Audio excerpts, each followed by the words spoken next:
Alors, le temps que justement notre psychologue s'installe, Marco l'a dit, il sera question aujourd'hui de l'avenir des enfants. Le thème est ainsi libellé. Mes parents sont séparés, que vais-je devenir? C'est vrai que c'est une problématique que rencontrent bien souvent les enfants de parents séparés ou divorcés.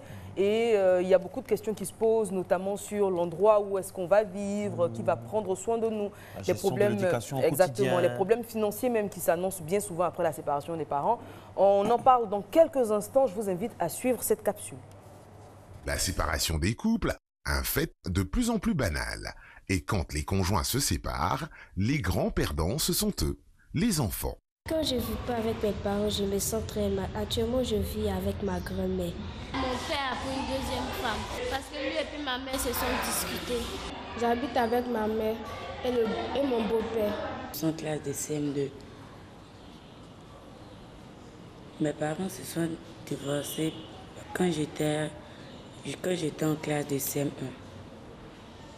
Et donc, je vis avec ma maman. Souvent, je m'en vais voir mon papa. Mon papa, il vit à 13 jours là. Je suis même allée voir mon papa. Tiraillé entre deux foyers, deux éducations, l'enfant n'est pas toujours le bienvenu dans l'une ou l'autre des deux familles recomposées. Quand je suis avec lui, il dit que je ne suis pas son enfant, que je ne fais pas partie de sa famille. Il me maltraite des fois. Il dit qu'il ne va pas payer mes études. Et puis ma mère n'a pas d'argent pour payer mes études. Mon papa n'est pas là, il est au Bénin. Dans le cas d'espèce, son avenir reste une grosse problématique. Les répercussions de la séparation d'un couple chez un enfant peuvent même se faire ressentir en milieu scolaire à travers son rendement. Quand j'étudie, j'ai l'impression que mes parents ne sont pas à côté de moi. C'est pour ça que quand j'arrive à l'école ici, je n'arrive pas à bien travailler. Quand je suis en classe, quand je suis assis et puis je pense à ça, je ne suis pas contente. Quand ils font les balades à la maison là-bas, ça me stresse. C'est pas, je n'ai pas bien étudié. Des fois, ma tête me fait mal. Quand mes parents viennent, je me sens très bien. Je souhaiterais vivre avec eux. Je souhaiterais que mes parents viennent à côté de moi pour me dire bonne chance pour la composition. Mais quand mes parents ne sont pas là, je me sens très mal. J'aimerais partir chez ma grand-mère pour aller étudier là-bas. Souvent, ça me fait très mal. Je regrette pourquoi je ne vis pas avec mes deux parents. Quand je vois mes amis qui viennent avec les pères ou bien les mères, ça me fait un peu mal au cœur. J'ai envie de vivre avec mes deux parents. Je veux que mes deux parents se rendent ensemble et je ne veux plus que mes parents se divorcent. La tension dans le cocon familial est la clé du succès de l'éducation. La bonne éducation trace les sillons de l'avenir d'un enfant. Et quand cet enfant doit vivre tiraillé entre deux éducations, c'est peu de le dire, son avenir reste toujours énigmatique. Et ce ne sont pas les cas qui manquent pour expliquer toute la difficulté que vit un enfant dont les parents sont séparés. Madame Bernadette Adon-Nguessan, bonjour. Bonjour. Normalement, l'enfant est fait pour graviter dans une éducation uniforme, on va dire ça comme ça, homogène, monoparentale, famille nucléaire, enfin, je vais dire homogène. Oui. Mais il se trouve que avec les contingences de la vie, la séparation peut arriver. Et là, l'éducation, on va dire, est divisée par deux, si on peut parler comme ça. D'un côté, l'enfant est avec le parent qui a la garde, et l'autre, les week-ends, ça peut être pendant les vacances, ça perturbe l'enfant, tout ça. Oui, absolument. L'idéal, donc, comme vous le dites si bien, c'est que l'enfant vive dans une famille harmonieuse, homogène, harmonieuse, père, mère et frère, pour se construire à la famille nucléaire. Mais malheureusement, quand survient la séparation des parents, l'enfant vit soit avec le père, soit avec la mère, soit ni avec le père, ni avec la mère. Il se retrouve dans un tout autre environnement. Et donc, l'éducation n'est pas divisée en deux ou multiplié par deux, mais c'est un véritable désordre en termes d'éducation pour cet enfant-là, qui ne sait plus où sont ses véritables bases. Parce que dans l'élément que nous avons vu, malheureusement, cet enfant qui dit, quand je vais chez le père, il me dit, je ne suis pas son enfant, je ne suis pas son enfant. Mais cet enfant a été engendré par qui? Et c'est là, toute la difficulté de cet enfant qui se retrouve donc du jour au lendemain avec l'un ou l'autre des parents ou avec aucun des deux parents, hein, dans cette situation de séparation. Malheureusement, l'enfant devient donc l'objet de vengeance de l'un ou l'autre des parents. Quand le père dit « tu n'es pas mon enfant », c'est juste une façon de se venger de la mère. Mais cet enfant n'est ni la mère, ni l'amour que vous portiez pour cette mère qui est partie, pour des raisons que vous deux, vous savez. D'accord? Alors, dans la pratique, est-ce que c'est convenable, est-ce que c'est bien de demander, par exemple, à un enfant, après la séparation de ses parents, chez qui est-ce qu'il souhaite vivre? Oui, ce serait intéressant de le faire ainsi, mais cela dépend de la situation et des causes du divorce. D'accord. On ne divorce pas juste pour... bon, maintenant, c'est devenu quelque chose de tellement banal. Un sport national. Oui, quelque chose de tellement banal de divorcer que, bon, on peut se dire, vaut mieux demander à l'enfant. Mais dans tout ce qui est important dans le divorce ou dans la séparation des parents, c'est l'intérêt des enfants. Quand le juge qui doit prononcer donc, la séparation définitive des parents, c'est en tenant compte véritablement de l'intérêt de l'enfant ou des enfants. C'est cet intérêt-là qui doit primer. Chez lequel des deux parents, l'enfant se sentirait le plus à l'aise. Car il s'agit de préserver l'avenir de cet enfant qui n'a pas demandé, à la limite, à venir au monde. D'accord? Donc, c'est lequel des deux parents est le plus amène à donner une bonne éducation, une éducation équilibrée, si encore cela est possible, à cet enfant qui se retrouve entre deux parents qui se séparent. C'est une organisation nouvelle, hein, quand on vit avec l'enfant ou quand on le voit par intermittence. Hein. Chaque étape, chaque période c'est une nouvelle organisation. J'ai envie même de dire plus une nouvelle psychologie parentale à avoir. Absolument. Quand vous ne vivez plus avec la mère ou le père de l'enfant, vous devenez, à la limite maintenant, il y a le rôle, les fonctions parentales qu'on joue dans la famille. Dans la fonction parentale, il y a la fonction du père et la fonction de la mère. Et ce sont ces deux fonctions-là qui soutiennent l'éducation de l'enfant que nous avons à la maison. Quand il est avec l'un ou avec l'autre, l'un des deux parents est obligé d'assurer plus ou moins les deux rôles. Donc, le rôle du père et le rôle de la mère. Et cela complique la situation parce que la mère qui se retrouve, par exemple, avec son enfant, n'a pas été préparée à jouer le rôle du père. Mais elle est obligée de le jouer. Sinon, il y a un déséquilibre dans l'éducation de l'enfant. C'est pour cette raison que parfois les femmes se sentent la présence d'une autorité masculine pour jouer le rôle du père. Ça peut être le frère, ça peut être le grand-père, ça peut être l'ami, ou ainsi de suite, qui vient jouer ce rôle du père.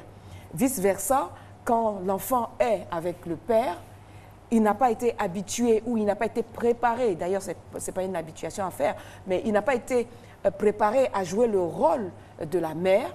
Il se retrouve donc face à cet enfant, et plus grave si c'est une petite fille, qui a des questions précises à poser. Les seins commencent à pointer, les menstrues sont là. Qu'est-ce que je fais? Le père n'est pas préparé à toutes ces choses. Donc, il se voit attribuer un rôle de mère qu'il n'a pas lui-même, qu'il ne connaît pas.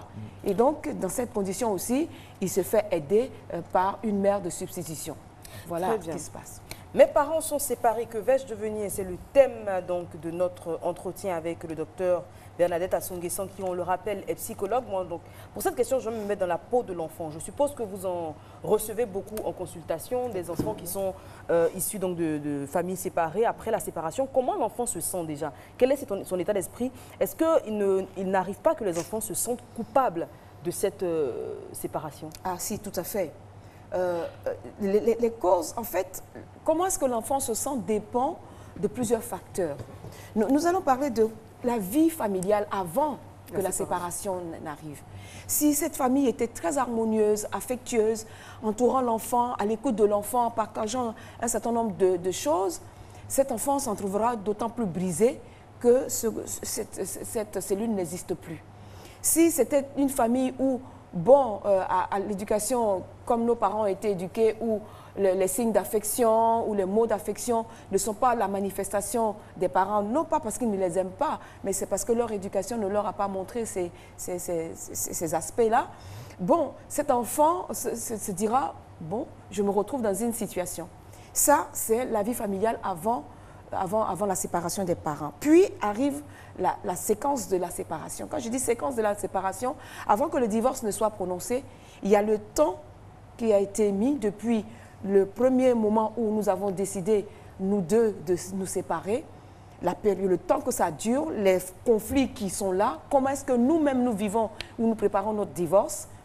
Il y a ensuite les raisons pour lesquelles nous décidons de divorcer et il y a aussi la manière dont les choses se passent.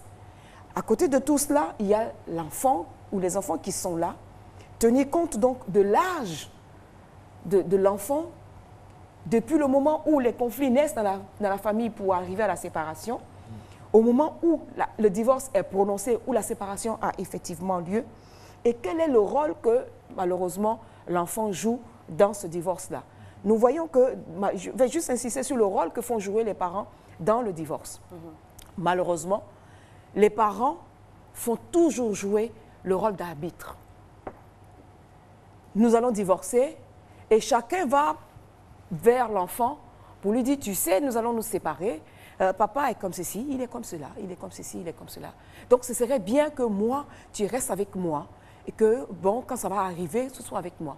De la même façon, la mère, le père commence aussi à égrener un certain nombre d'éléments. Oui, maman, tu sais, tu la vois comme ça, gentille, mais à la fin, en fait, elle n'est pas ce que tu vois, elle n'est pas ce que tu sais. Voilà. Et la raison pour laquelle je veux me séparer d'elle, donc ce serait bien que tu restes avec moi. Tu vois, c'est moi qui vais faire ci, je vais faire ça. Et donc, on fait jouer un très mauvais rôle préjudiciable à l'existence même de l'enfant.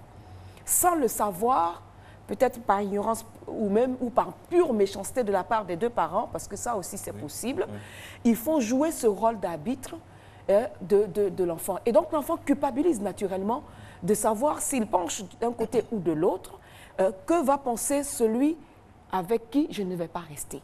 Évidemment, il faut une bonne dose de maturité, surtout de recul pour expliquer ce problème à l'enfant à deux. Je rappelle que vous pouvez intervenir sur le Facebook de l'émission, nous envoyant vos questions. C'est une interconnexion que nous avons instaurée depuis le début de Matin Bonheur. Alors, la question que j'aimerais poser, moi, à Madame Nguessan, est la suivante. Quels sont les faits concrets? Qu'est-ce qu'on remarque concrètement sur l'enfant qui est issu qui vit dans... qui est sujet à des parents qui sont séparés. Ça se décline comment sur l'enfant personnellement, tant dans son éducation, dans son être profond, dans tout, dans toutes ses composantes. Alors, l'enfant d'une séparation est toujours un enfant perturbé.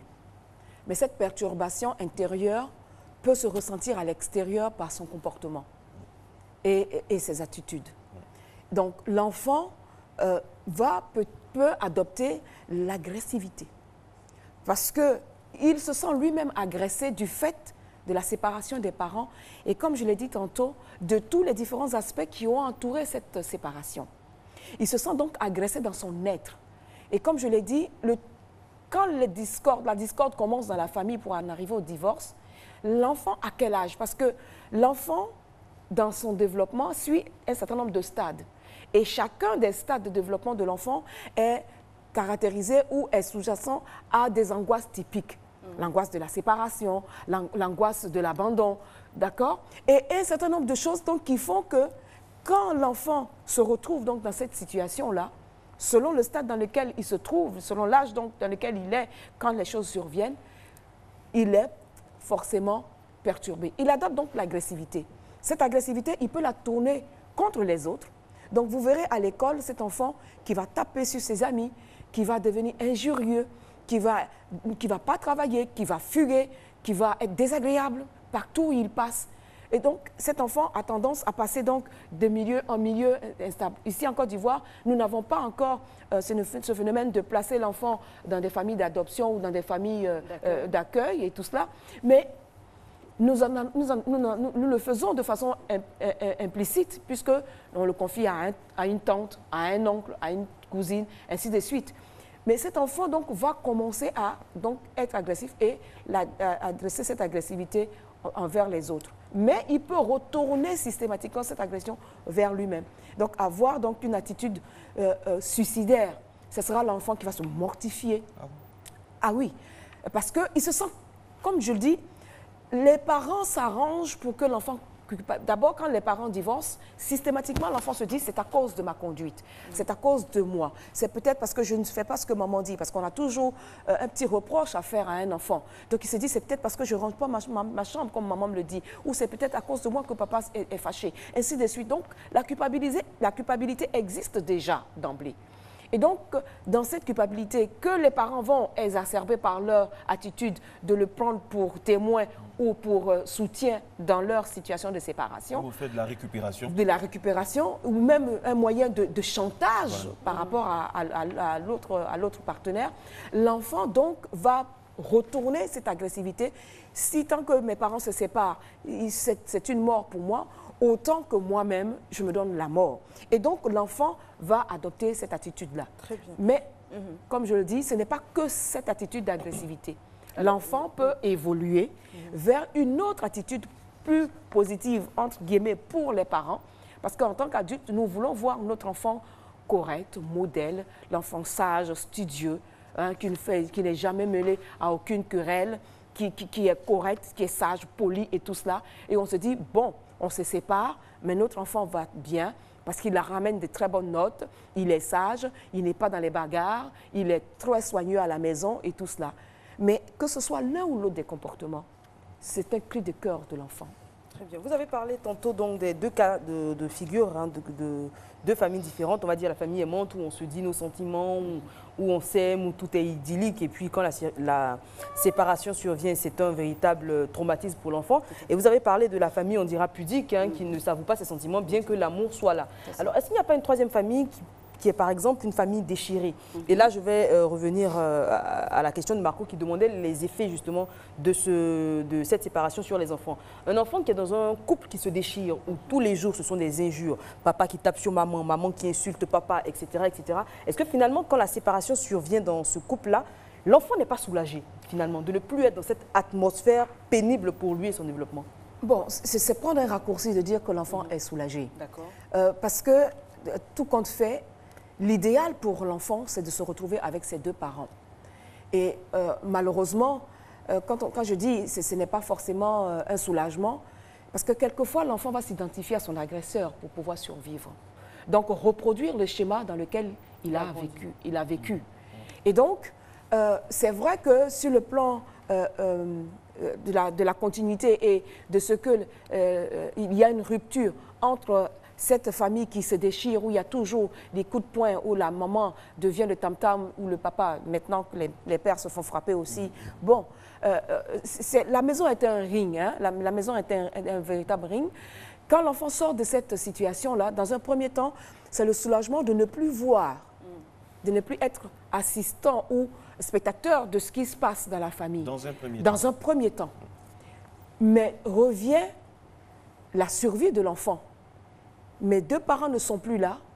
C'est vrai que l'environnement dans lequel je suis aujourd'hui, les uns et les autres ne se tapent pas dessus, ne s'injurient pas. Mais ma mère, c'est qui? Mon père, c'est qui? Étant donné que l'enfant gravite dans un environnement. Absolument. Et donc, cette fonction maternelle et paternelle qui conditionne donc la qualité de la vie future de l'enfant, toute la question reste posée.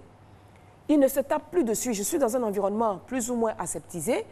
Mais qui est ma mère? Qui est mon père? Qui joue ce rôle-là? Qui me donnera l'affection et qui me corrigera quand il le faudra? Madame Nguessan, moi j'ai envie de vous poser une question. Oui. Bon, peut-être qu'il va paraître bizarre. C'est quoi finalement? Bon, une séparation n'est jamais bonne. Mais c'est quoi une séparation idéale? Autant pour les couples que pour l'enfant? Ou globalement pour l'éducation qui est le dénominateur commun, qu'on doit partager jusqu'en fin de vie, parce qu'on a quelque chose ensemble. Alors, il n'y a pas de séparation. C'est exactement ma révolte un peu quand on parle de discrimination positive. Et quand on parle de discrimination, il n'y a rien de positif en elle. C'est pareil pour la séparation. Quand on parle de séparation, il s'agit de déchirement, de rupture. Et dans ces conditions-là, la douleur s'installe, qu'on le veuille ou non. Donc, la façon la plus simple ou la moins douloureuse d'arriver à la séparation, c'est d'abord expliquer à l'enfant la difficulté qu'on traverse et que momentanément on est amené à se séparer pour ne pas souffrir davantage. Mais, comme je dis, et ce n'est pas moi seul qui le dis, je pense que c'est ce qui est dit, quand on se marie pour la vie. Et donc, avant de poser l'acte de se marier, il faut réfléchir suffisamment pour savoir que quand on se marie, des enfants vont survenir et que pour la vie de ces enfants-là, nous devons renoncer à notre propre vie. Renoncer à notre propre vie. Donc, la meilleure séparation, c'est de se séparer de mon orgueil, se séparer de mon bien-être et de dire, je vis pour la vie et la meilleure vie pour mon enfant ou mes enfants. On a parlé jusque-là donc de parents, d'enfants séparés qui vivent chez un proche, que ce soit une tante, une grand-mère ou une amie de la famille. Mais il y a également les enfants issus de parents séparés, mais qui vivent avec l'un des parents, soit avec la maman, soit avec le papa, et qui ne voient pas beaucoup l'autre parent qui peut avoir refait sa vie, qui a d'autres enfants. L'enfant connaît très bien son père, il sait où il vit, il sait comment il vit, il sait qu'il a des frères et sœurs dont le père s'occupe très bien, mais lui, il est délaissé parce que le père ne s'en occupe plus du tout. Parce que la séparation s'est mal passée avec la maman. Oui, ça, ce sont des choses à déplorer. Et c'est là que nous disons, un parent doit être responsable. Dès l'instant où on se dit, on est papa ou maman, c'est une autre histoire de notre vie personnelle qui s'écrit et qui doit se vivre avec, en priorité, la vie de l'enfant que nous avons mis au monde, de notre postérité. C'est cela la qualité de la vie que je mène demain. Si je reconstruis ma vie et que j'abandonne les premiers enfants que j'ai eus, dans l'amour, hein, parce que quand je faisais ces enfants, ce n'était pas dans la haine. Je les ai bien conçus dans l'amour. Donc, ils sont issus d'enfants de l'amour. Donc, ces enfants de l'amour ne peuvent pas, du jour au lendemain, devenir des adversaires ou des ennemis. La femme que vous avez épousée devient peut-être votre ennemi, mais l'enfant est l'enfant du produit de votre amour. Donc, on doit pouvoir se souvenir de ce que cet enfant n'a rien à voir. C'est pourquoi nous interpellons toujours les parents sur leur responsabilité de parents. Quand je deviens mère, je ne vis plus pour moi parce que mon identité à l'état civil a changé. Je ne suis plus mademoiselle ou la personne que j'étais. Je suis la personne que je suis d'abord, mais je deviens mère qui est une autre identité.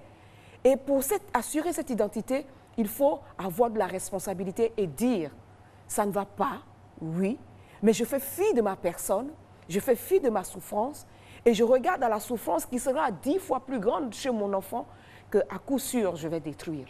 Il y a une question donc de Maïmouna Todio donc, sur Facebook qui dit ceci et je cite, alors nous ne sommes pas dans le meilleur des mondes, madame, nous ne sommes pas dans le meilleur des mondes, la séparation ça peut arriver, ça fait partie de la vie. Est-ce que les services, est-ce qu'il n'existe pas en Côte d'Ivoire des services compétents pour accompagner certains parents, et j'aime bien cette phrase, qui ne sont pas toujours responsables vis-à-vis des enfants? Tout à fait, merci. Je voudrais lui dire merci parce que justement, je n'osais pas dire qu'il y avait cette irresponsabilité de la part des parents.